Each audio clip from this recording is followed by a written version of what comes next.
ഈശോ മിശിഹായ്ക്ക് സ്തുതിയായിരിക്കട്ടെ.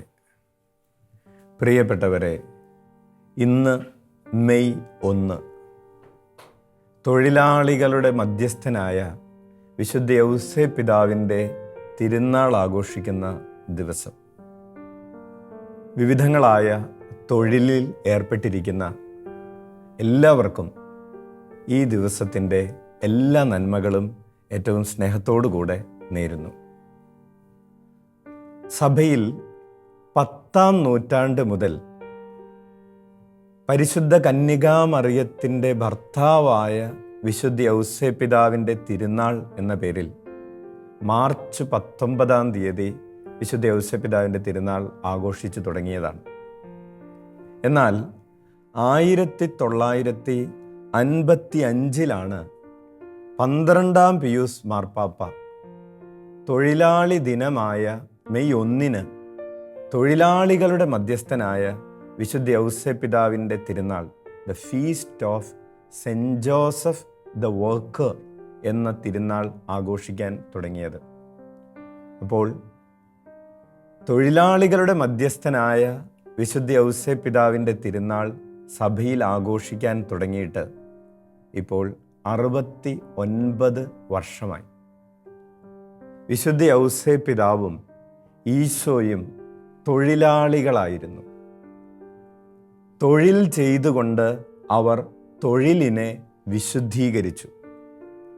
ഈ ഒരു ചിന്തയാണ് വളരെ പ്രത്യേകമായി നമ്മൾ ഇന്ന് ആഘോഷിക്കുന്നതും ഓർക്കുന്നതും ദൈവത്തിന് നന്ദി പറയുന്നതും.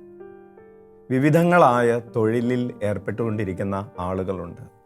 അടുക്കളയിൽ ജോലി ചെയ്യുന്നവരുണ്ട്, പറമ്പിൽ ജോലി ചെയ്യുന്നവരുണ്ട്, കടലിൽ പണിയെടുക്കുന്നവരുണ്ട്.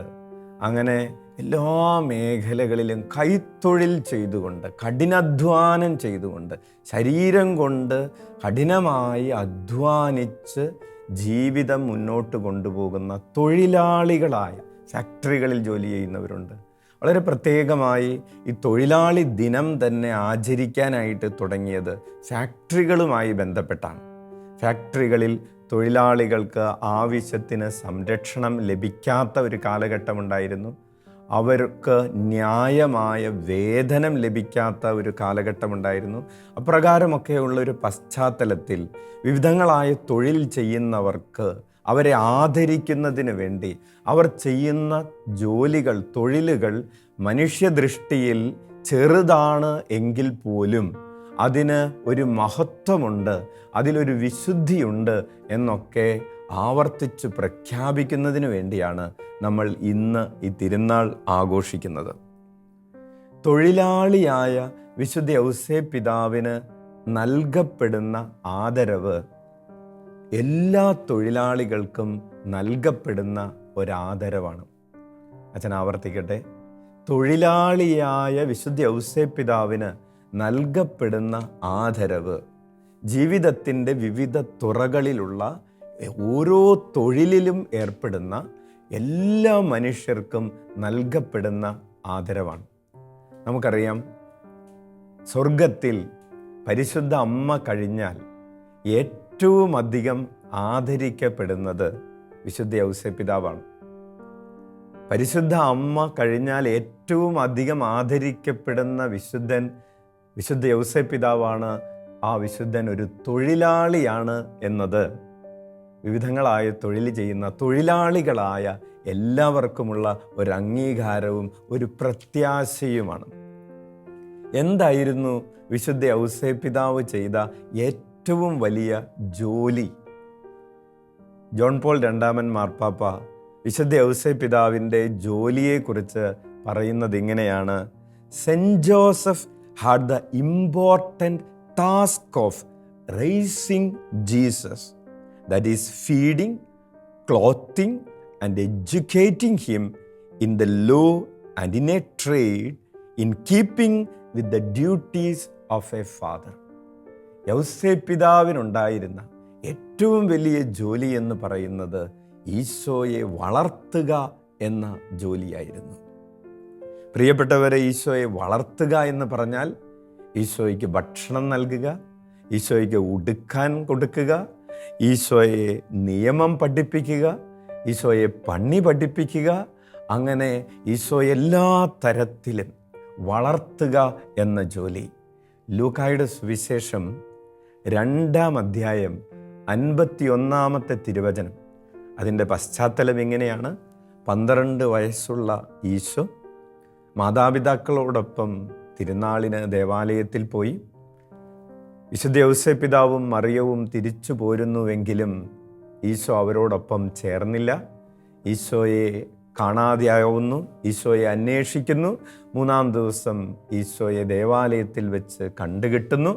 അതിനുശേഷം ഈശോ അവരോട് ചോദിക്കുന്നു, ഞാൻ എൻ്റെ പിതാവിൻ്റെ കാര്യങ്ങളിൽ വ്യാപൃതനാകേണ്ടതാണെന്ന് നിങ്ങൾക്കറിഞ്ഞുകൂടെ?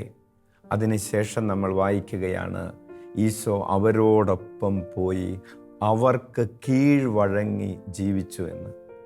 പ്രിയപ്പെട്ടവരെ, മാതാപിതാക്കൾക്ക് ഈശോ കീഴ്വഴങ്ങി ജീവിച്ചു എന്ന് പറഞ്ഞാൽ യൗസേപ്പിതാവ് പഠിപ്പിച്ച പണി പഠിച്ചുകൊണ്ട്, യൗസേപ്പിതാവിനെ തൊഴിലിൽ സഹായിച്ചുകൊണ്ട്, യൗസേപ്പിതാവിൻ്റെ കൂടെ ജോലി ചെയ്തുകൊണ്ട് ജീവിച്ചു എന്നാണ് അതിൻ്റെ അർത്ഥം. അങ്ങനെ ജീവിച്ചപ്പോൾ ഒരു രൂപാന്തരീകരണം സംഭവിക്കുന്നു, ഒരു വളർച്ച സംഭവിക്കുന്നു, 3 തലങ്ങളിലുള്ള വളർച്ച സംഭവിക്കുന്നു. അതാണ് ലൂക്ക 2:52 തിരുവചനം. ഈശോ പ്രായത്തിലും ജ്ഞാനത്തിലും മനുഷ്യരുടെയും ദൈവത്തിൻ്റെയും പ്രീതിയിലും വളർന്നു വന്നു. ഈശോ യൗസേപ്പിതാവിന് കീഴ്വഴങ്ങി അവനോടുകൂടെ ജോലി ചെയ്ത്, ആ ജോലി പഠിച്ച്, ആ തൊഴിൽ ചെയ്ത് ജീവിച്ചപ്പോൾ അവൻ പ്രായത്തിൽ വളർന്നു, അവൻ പക്വതയിൽ വളർന്നു, അവൻ ജ്ഞാനത്തിൽ വളർന്നു, സ്വർഗീയമായ കാഴ്ചപ്പാടുകളിൽ വളർന്നു. മനുഷ്യരുടെയും ദൈവത്തിൻ്റെയും പ്രീതി, ഗ്രേസ് എന്നാണ് അതിനെ പറയുന്നത്. അവനൊരു കൃപയിൽ വളർന്നു. അപ്പോൾ ജോലി ചെയ്ത് വളർന്ന ഈശോ, അതായത് വിശുദ്ധ യൗസേപ്പിതാവും ഈശോയും കൂടെ തൊഴിലിനെ മഹത്വീകരിച്ചതിൻ്റെ ഓർമ്മയാണ് മെയ് 1 നമ്മൾ ആഘോഷിക്കുന്നത്. ഒരു തൊഴിൽ ചെയ്തുകൊണ്ട് ആ തൊഴിലിനെ മഹത്വീകരിച്ചു. നീ ചെയ്യുന്ന ജോലികളുടെ പശ്ചാത്തലത്തിൽ, നീ ചെയ്യുന്ന അനുദിനം നിൻ്റെ ജീവിതത്തിൽ ഏറ്റെടുക്കുന്ന ഉത്തരവാദിത്വങ്ങളുടെ പശ്ചാത്തലത്തിൽ നിനക്ക് വിശുദ്ധനായി തീരാം എന്നതാണ് ഈ തിരുനാൾ നൽകുന്ന പ്രധാനപ്പെട്ട ഒരു സന്ദേശം.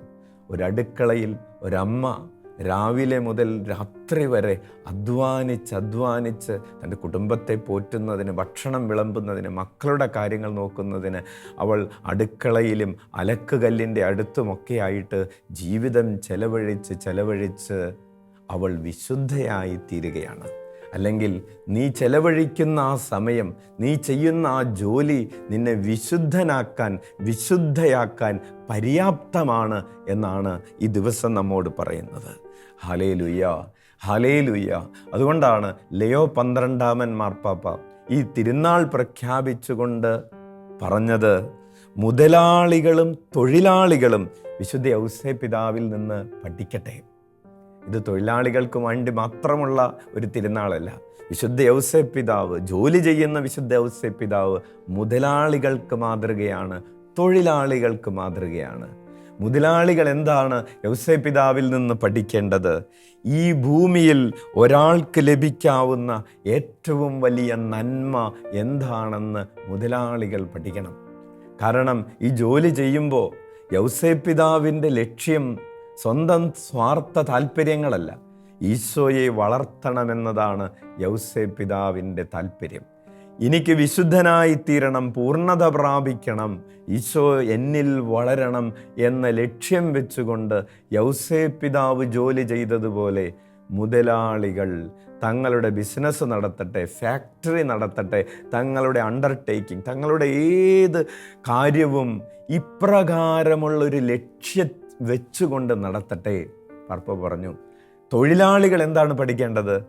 എങ്ങനെ ചെറിയ കാര്യങ്ങൾ ചെയ്തുകൊണ്ട് വലിയ വിശുദ്ധരായി തീരാം എന്ന് പഠിക്കട്ടെ.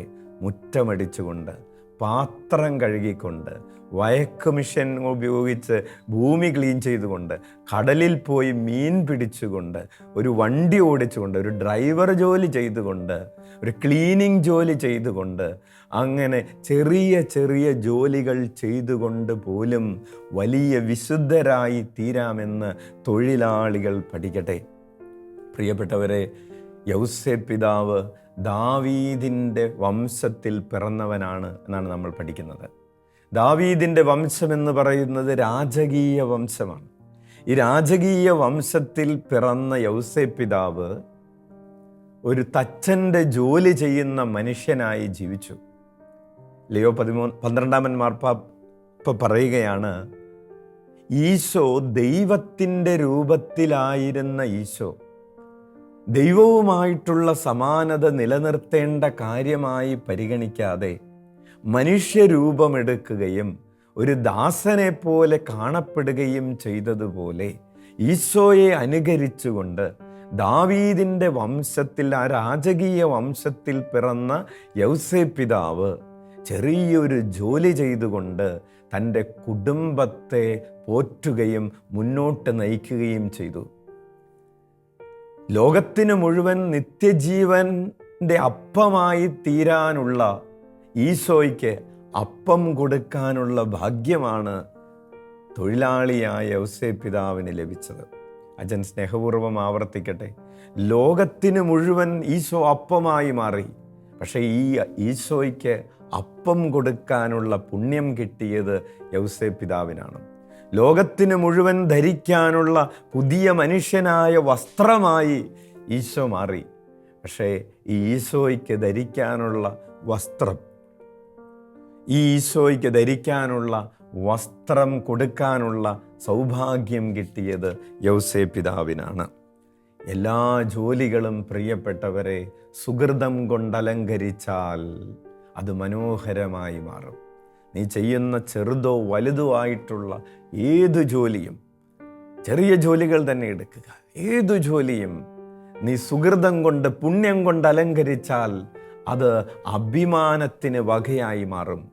നേരെ മറിച്ചാണെങ്കിലോ, പപ്പ പറയുകയാണ്, എത്ര വലിയ ജോലിയാണെങ്കിലും അതിൽ പുണ്യത്തിൻ്റെ സുഗന്ധമില്ലെങ്കിൽ, സുഹൃതങ്ങളില്ലെങ്കിൽ അത് അപമാനത്തിന് കാരണമായി മാറും.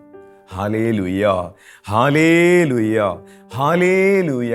അതുകൊണ്ട് തൊഴിലാളിയായ വിശുദ്ധ യൗസേപ്പ് പിതാവ് ക്രിസ്തുവിൻ്റെ രക്ഷാകര ദൗത്യത്തിൽ പങ്കുകാരായ എല്ലാവർക്കും, നമ്മളെല്ലാം ചെയ്യുന്ന ഏറ്റവും പ്രധാനപ്പെട്ട ഒരു ജോലി എന്ന് പറയുന്നത് ഈശോയുടെ രക്ഷാകര ദൗത്യത്തിൽ പങ്കുചേരുന്നു എന്നതാണ്. ഈശോയുടെ രക്ഷാകര ദൗത്യത്തിൽ പങ്കുകാരായ എല്ലാവർക്കും യൗസേപ്പ് പിതാവ് മാതൃകയാണ്. കുടുംബജീവിതം നയിക്കുന്നവർക്കും, പ്രേക്ഷിത പ്രവർത്തനം നടത്തുന്നവർക്കും, ധ്യാനാത്മക ജീവിതം നയിക്കുന്നവർക്കും എല്ലാം യൗസേപ്പ് പിതാവ് മാതൃകയാണ്. യൗസേപ്പ് പിതാവ് ഒരു പ്രാർത്ഥിക്കുന്ന തൊഴിലാളിയായിരുന്നു. യൗസേപ്പ് പിതാവിൻ്റെ പ്രാർത്ഥനയെക്കുറിച്ച് 4 പ്രാവശ്യം സുവിശേഷങ്ങൾ രേഖപ്പെടുത്തുന്നുണ്ട്. യൗസേപ്പ് പിതാവിൻ്റെ സ്വപ്ന ദർശനമെന്നാണ് അതിനെ പറയുന്നത്. സ്വപ്നദർശിയായ യൗസേപ്പ് പിതാവ്, അല്ലെങ്കിൽ ഉറങ്ങുന്ന യൗസേപ്പ് പിതാവിൻ്റെ തിരുസ്വരൂപം ഈ കാലഘട്ടത്തിൽ വളരെ പ്രചാരത്തിലിരിക്കുന്ന ഒരു കാര്യമാണ്. ഒത്തിരിയേറെ പേർ വിശുദ്ധ ഫ്രാൻസിസ് പാപ്പയുടെ ഒരു രീതിയെ പിന്തുടർന്നുകൊണ്ട് ഉറങ്ങുന്ന യൗസേപ്പ് പിതാവിൻ്റെ തിരുസ്വരൂപത്തിൻ്റെ താഴെ പ്രാർത്ഥനാ നിയോഗങ്ങൾ എഴുതി വയ്ക്കാറുണ്ട്. അത് സാധിച്ചു കിട്ടാറുമുണ്ട്. യൗസേപ്പ് പിതാവിൻ്റെ ആ ചിത്രം, ഉറങ്ങുന്ന യൗസേപ്പ് പിതാവ്, സ്വപ്നദർശിയായ യൗസേപ്പ് പിതാവ്, പ്രിയപ്പെട്ടവരെ, പ്രാർത്ഥിക്കുന്നവനായ യൗസേപ്പ് പിതാവിൻ്റെ ചിത്രമാണത്. അവൻ പ്രാർത്ഥിക്കുകയാണ്. ഒരു ഫാമിലി ക്രൈസിസ് വന്നപ്പോൾ യൗസേപ്പ് പിതാവ് പ്രാർത്ഥിച്ചു. എന്തായിരുന്നു യൗസേപ്പ് പിതാവിൻ്റെ ഫാമിലി ക്രൈസിസ്? യൗസേപ്പ് പിതാവ് മറിയം താനുമായി സമ്പർക്കമില്ലാതെ തന്നെ ഗർഭിണിയായി കാണപ്പെട്ടിരിക്കുന്നു. അതൊരു ഫാമിലി ക്രൈസിസാണ്. ഈ ക്രൈസിസിൻ്റെ സമയത്ത് യൗസേപ്പ് പിതാവ് അവിടെയും ഇവിടെയും ഓടുകയല്ല. ഈ തൊഴിലാളിയായ മനുഷ്യൻ കർത്താവിങ്കലേക്ക് ഓടിയിട്ട് തൻ്റെ പ്രതിസന്ധി കർത്താവിനെ അറിയിക്കുകയാണ്. അടുത്ത പ്രതിസന്ധി, ഈശോയുടെ ജനനത്തിന് ശേഷം ഇതാ കുഞ്ഞിനെ കൊല്ലാൻ അന്വേഷിക്കുന്നു. ഒരു സോഷ്യൽ ക്രൈസിസ് ആണ്. ജീവനും മരണത്തിനും ഇടയിലുള്ള ഒരു വെല്ലുവിളിയാണ്, ഒരു നിമിഷമാണ്. ആ സമയത്ത് ഇതാ കൊല്ലപ്പെടാൻ പോകുന്നു എന്ന് തോന്നുന്ന സമയത്തും യൗസേപ്പ് പിതാവ് തൻ്റെ കുഞ്ഞിനെയും മറിയത്തെയും ഒക്കെ സമർപ്പിച്ച് പ്രാർത്ഥിക്കുകയാണ്. അവന് സ്വപ്നത്തിൽ ഉത്തരം ലഭിക്കുന്നു. എന്തു ചെയ്യണമെന്ന് ഉത്തരം ലഭിക്കുന്നു. ഈജിപ്തിൽ ഒരു പ്രവാസിയെ പോലെ ജീവിച്ചു കൊണ്ടിരുന്ന 7 വർഷം, ആ കാലഘട്ടത്തിൻ്റെ ഒടുവിൽ ഒരു സ്വപ്നം ലഭിക്കുന്നു. നീ ഇസ്രായേലിലേക്ക് പോവുക. യൗസേപ്പ് പിതാവ് മറിയത്തെയും ശിശുവിനെയും കൂട്ടി മടങ്ങി വരികയാണ്. മടങ്ങി വരുന്ന സമയത്ത് അടുത്ത സ്വപ്നം ലഭിക്കുകയാണ്. നീ പോകേണ്ടത് യൂദായിലേക്കല്ല, ഗലീലയിലേക്കാണ്. ജീവിതത്തിൻ്റെ ഓരോ ഘട്ടത്തിലും നമുക്ക് ഫേവറബിളായിട്ടുള്ള സിറ്റുവേഷൻ ഉണ്ടാകും, ക്രൈസിസ് ഉള്ള സമയമുണ്ടാകും. അങ്ങനെ എല്ലാ ഘട്ടങ്ങളിലും യൗസേപ്പ് പിതാവ് പ്രാർത്ഥിക്കുന്ന ഒരു തൊഴിലാളിയായിരുന്നു. പ്രിയപ്പെട്ടവരെ, യൗസേപ്പ് പിതാവ് കാരുണ്യവാനായ ഒരു തൊഴിലാളിയായിരുന്നു. തൻ്റെ കൂടെയുള്ളവരോട് കരുണ കാണിക്കുന്ന ഒരു തൊഴിലാളി. യൗസേപ്പ് പിതാവ് കാരുണ്യം കാട്ടിയത് ആരോടാണ്? മറിയത്തോട് കാരുണ്യം കാണിക്കുന്ന യൗസേപ്പ് പിതാവ്. എന്താണ് യൗസേപ്പ് പിതാവ് കാണിച്ച കാരുണ്യം? യൗസേപ്പ് പിതാവിൻ്റെ ദൃഷ്ടിയിൽ, അല്ലെങ്കിൽ ലോകത്തിൻ്റെ ദൃഷ്ടിയിൽ, മറിയം തെറ്റുകാരിയായിരുന്നു. അവൾ ആരുമായിട്ടാണോ വിവാഹമുറപ്പിച്ചിരുന്നത്, ആ പുരുഷനറിയാതെ അവൾ ഗർഭിണിയായിരിക്കുകയാണ്. അവൾ തീർച്ചയായും തെറ്റുകാരിയാണ്, കൊല്ലപ്പെടേണ്ടവളാണ്. അപ്രകാരം ഒരു സാഹചര്യത്തിൽ യൗസേപ്പ് പിതാവ് ഒരു തീരുമാനമെടുക്കുന്നു. ഞാൻ അവളെ രഹസ്യത്തിൽ പരിത്യജിക്കുമെന്ന്, ഉപേക്ഷിക്കുമെന്ന്. എന്താണ് യൗസേപ്പ് പിതാവിൻ്റെ രഹസ്യാത്മകത എന്നൊരു വിചിന്തനമുണ്ട്. ഒരു പെൺകുട്ടിയെ ഉപേക്ഷിക്കുന്നത് രഹസ്യമാക്കി വെക്കാൻ പറ്റില്ല. ഒരു പെൺകുട്ടി പ്രഗ്നൻ്റ് ആയിരിക്കുന്നത് രഹസ്യമാക്കി വെക്കാൻ പറ്റില്ല. അവൾ കുഞ്ഞിനെ പ്രസവിക്കുന്നത് രഹസ്യമാക്കി വെക്കാൻ പറ്റില്ല. ഇവിടെ രഹസ്യമാക്കി വെക്കാൻ പറ്റുന്ന ഒരേ ഒരു കാര്യമുള്ളൂ, അത് യൗസേപ്പ് പിതാവിൻ്റെ അറിവില്ലാതെയാണ്. യൗസേപ്പ് പിതാവ് അറിയാതെയാണ്, മറ്റാരിൽ നിന്നോ ആണ് മറിയം ഗർഭിണിയായിരിക്കുന്നതെന്ന രഹസ്യമറിയാവുന്നത് യൗസേപ്പ് പിതാവും മറിയവും മാത്രമാണ്. ഈ ഒരു കാര്യം മാത്രമാണ് യൗസേപ്പ് പിതാവിന് മറച്ചു പിടിക്കാൻ പറ്റുന്നത്. യൗസേപ്പ് പിതാവ് ചിന്തിക്കുകയാണ്, ഞാനത് രഹസ്യമാക്കി വെക്കും, എന്നിട്ട് ഞാൻ അവളെ ഉപേക്ഷിക്കും, ഉപേക്ഷാപത്രം കൊടുത്താൽ മതി. അപ്പോൾ ലോകത്തിൻ്റെ മുൻപിൽ മറിയം ശരിയും യൗസേപ്പ് പിതാവ് തെറ്റുമായി മാറും.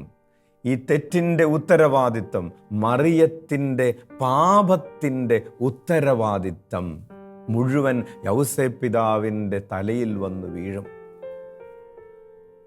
അപ്രകാരം അപരൻ്റെ തെറ്റിൻ്റെ ഉത്തരവാദിത്വം ഏറ്റെടുക്കുന്ന വലിയ കരുണയുടെ പ്രവാചകനാണ് യൗസേപ്പ് പിതാവ്.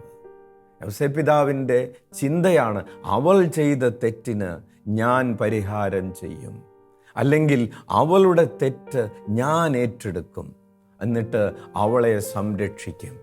പ്രിയപ്പെട്ടവരെ, ഒരു ഭർത്താവ് വന്ന് അച്ഛനോട് സംസാരിച്ചു. ഈ സഹോദരൻ പറഞ്ഞു, എൻ്റെ ഭാര്യ തെറ്റുകാരിയാണ്, അവൾക്ക് തെറ്റ് പറ്റിപ്പോയി, അവൾ മറ്റൊരു പുരുഷനുമായി ചില ഇടപാടുകൾ നടത്തി, അത് കണ്ടുപിടിക്കപ്പെട്ടു. പക്ഷെ ഇയാൾ പറയുകയാണ്, അച്ഛാ, എൻ്റെ ഭാര്യയ്ക്ക് തെറ്റുപറ്റിയത് ഞാൻ മൂലമാണ്, ഞാൻ വേണ്ടതുപോലെ പരിഗണിക്കാതിരുന്നത് കൊണ്ടാണ്, അവളുടെ കാര്യങ്ങളിൽ ഞാൻ വേണ്ടതുപോലെ ശ്രദ്ധിക്കാതിരുന്നത് കൊണ്ടാണ് അവൾ സ്നേഹമന്വേഷിച്ച് മറ്റുള്ളവരുടെ പിറകെ പോയത്. ഞാനാണ് തെറ്റുകാരൻ, ആ കുറ്റം ഞാൻ ഏറ്റെടുക്കുന്നു. എന്നിട്ട് ഞാൻ അവളോട് ക്ഷമിക്കുകയും അവളെ വീണ്ടും എൻ്റെ ജീവിതത്തിലേക്ക് കൂട്ടിക്കൊണ്ടുവരികയും ചെയ്യുമെന്ന്. Praise the Lord, hallelujah.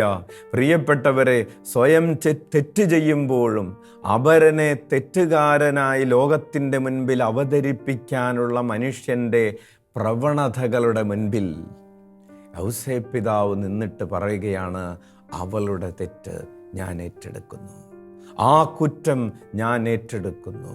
പഴി പറയുന്ന സംസ്കാരമാണ്.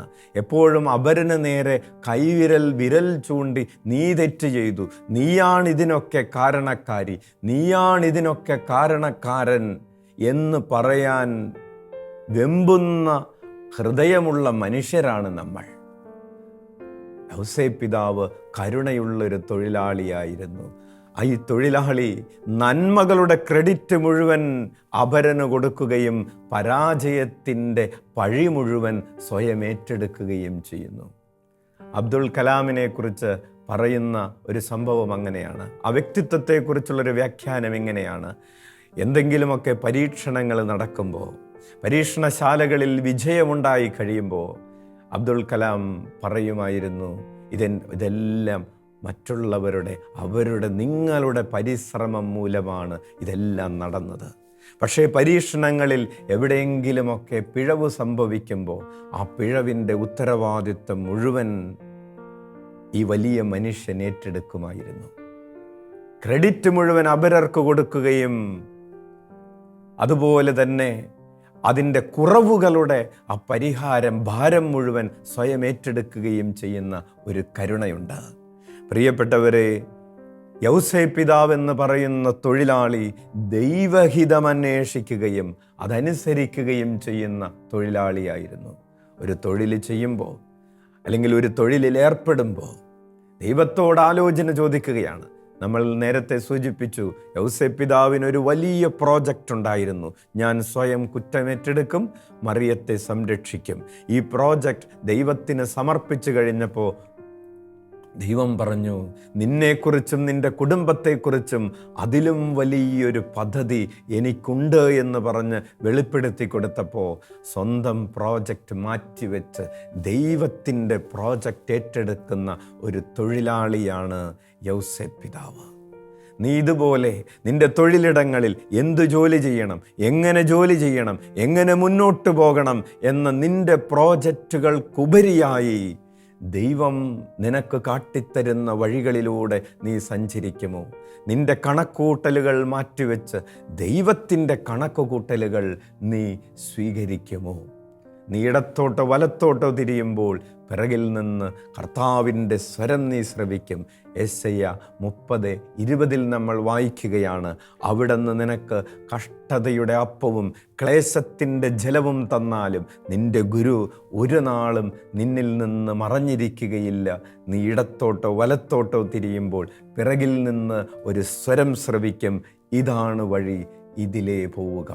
കർത്താവ് പറയുന്ന വഴിയിലൂടെ നീ പോകുമോ? കർത്താവ് നടക്കരുത് എന്ന് പറയുന്ന വഴിയിലൂടെ നീ നടക്കാതിരിക്കുമോ? Hallelujah, hallelujah. അടുത്തതായി പ്രിയപ്പെട്ടവരെ, യൗസേപ്പ് പിതാവ് നീതിമാനായ ഒരു തൊഴിലാളിയായിരുന്നു. എന്താണ് നീതി എന്ന് പറഞ്ഞാൽ? റൈച്ചിയസ്നെസ് എന്ന് പറഞ്ഞാൽ റൈറ്റ് സ്റ്റാൻഡിങ് വിത്ത് ഗോഡ്. കർത്താവിനോട് കൂടെയുള്ള ശരിയായ നിൽപ്പാണ് റൈച്ചിയസ്നെസ്, അതായത് നീതി എന്ന് പറയുന്നത്. നീ ചെയ്യുന്ന തൊഴിലിന് നീ അർഹിക്കുന്ന വേതനം മാത്രം സ്വീകരിക്കുക. നിനക്ക് വേണ്ടി തൊഴിൽ ചെയ്യുന്നവർക്ക് അവരർഹിക്കുന്ന വേതനം നൽകുക നീതിയാണ്. നീ അധ്വാനിക്കേണ്ടതുപോലെ അധ്വാനിക്കുക. നിന്റെ സമയം, നീ തൊഴിൽ ചെയ്യേണ്ട സമയം, നീ ഒരു തൊഴിലിനോട് കാണിക്കേണ്ട ആത്മാർത്ഥത, അത് യഥാർത്ഥത്തിൽ അതിനോട് കാണിക്കേണ്ട ഒരു സമർപ്പണം, കമ്മിറ്റ്മെൻറ്റ്, അതിനോട് കാണിക്കേണ്ട തീഷ്ണത ദൈവം ആഗ്രഹിക്കുന്ന രീതിയിൽ നീ കഠിനാധ്വാനം ചെയ്യുമ്പോഴാണ് നീ നീതിമാനായ ഒരു തൊഴിലാളിയായിത്തീരുന്നത്. ദൈവം ആഗ്രഹിക്കുന്ന രീതിയിൽ നീ അതിന് വേതനം പറ്റുമ്പോഴാണ് നീ നീതിമാനായ തൊഴിലാളിയായി യൗസേപ്പ് പിതാവിനെ പോലെ മാറുകയും നീ ചെയ്യുന്ന തൊഴിലിനെ നീ വിശുദ്ധീകരിച്ച് നീ ഒരു വിശുദ്ധനായി തീരുകയും ചെയ്യുന്നത്. Hallelujah, hallelujah. അതുപോലെ തന്നെ യൗസേപ്പ് പിതാവ് കൂട്ടുജോലിക്കാരെ അംഗീകരിക്കുന്ന ഒരു തൊഴിലാളിയായിരുന്നു. കൂടെ ജോലി ചെയ്യുന്നവരെ അംഗീകരിക്കാൻ പറ്റുക എന്ന് പറയുന്നത് ഒരു തൊഴിലിടത്തിൽ അല്ലെങ്കിൽ ഒരു തൊഴിലാളിക്ക് ഉണ്ടാകേണ്ട നല്ലൊരു ക്വാളിറ്റിയാണ്.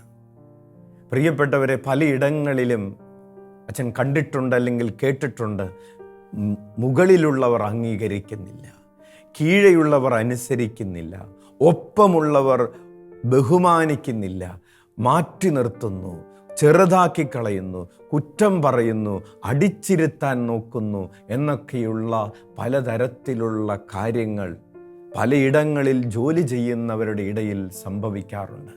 പരസ്പരം കുറ്റം പറഞ്ഞ് നടക്കുന്നവരായിത്തീരുന്നു, കുറ്റപ്പെടുത്തുന്നവരായിത്തീരുന്നു. ഇവരുടെ ഇടയിൽ തൊഴിലാളികളുടെ മധ്യസ്ഥനായ തൊഴിലാളിയായ യൗസേപ്പ് പിതാവ് എങ്ങനെയാണ് പെരുമാറുന്നതെന്ന് ധ്യാനിക്കണം. യൗസേപ്പ് പിതാവ് യൗസേപ്പ് പിതാവിനെ സംബന്ധിച്ച് മറിയമാണ് കൂട്ടുജോലിക്കാരി, കോവർക്കർ എന്ന് പറയുന്നത്. മറിയത്തിനുണ്ടായിരുന്ന അതേ ഒരു ക്വാളിറ്റിയോട് കൂടെ യൗസേപ്പ് പിതാവ് ഈ കൂട്ടുജോലിക്കാരിയായ മറിയത്തെ അംഗീകരിക്കുകയും സ്വീകരിക്കുകയും ചെയ്തു. പ്രിയപ്പെട്ടവരെ, തൊഴിലാളി മധ്യസ്ഥനായ വിശുദ്ധ യൗസേപ്പ് പിതാവ് നമ്മെ വിശുദ്ധീകരണത്തിൻ്റെ പാതയിലൂടെ വഴി നടത്തട്ടെ എന്ന് പ്രാർത്ഥിക്കുന്നു. ചെറിയ ജോലികൾ ചെയ്തുകൊണ്ട് വലിയ വിശുദ്ധരായിത്തീരാൻ യൗസേപ്പ് പിതാവ് നമ്മെ സഹായിക്കട്ടെ. നമുക്ക് കണ്ണുകളടക്കാം. Hallelujah, hallelujah, hallelujah. യേശുവേ സ്തോത്രം, യേശുവേ നന്ദി, യേശുവേ ആരാധന. Hallelujah, hallelujah, hallelujah. യേശുവേ സ്തോത്രം, യേശുവേ. ഈശോ മിശിഹായ്ക്ക് സ്തുതിയായിരിക്കട്ടെ.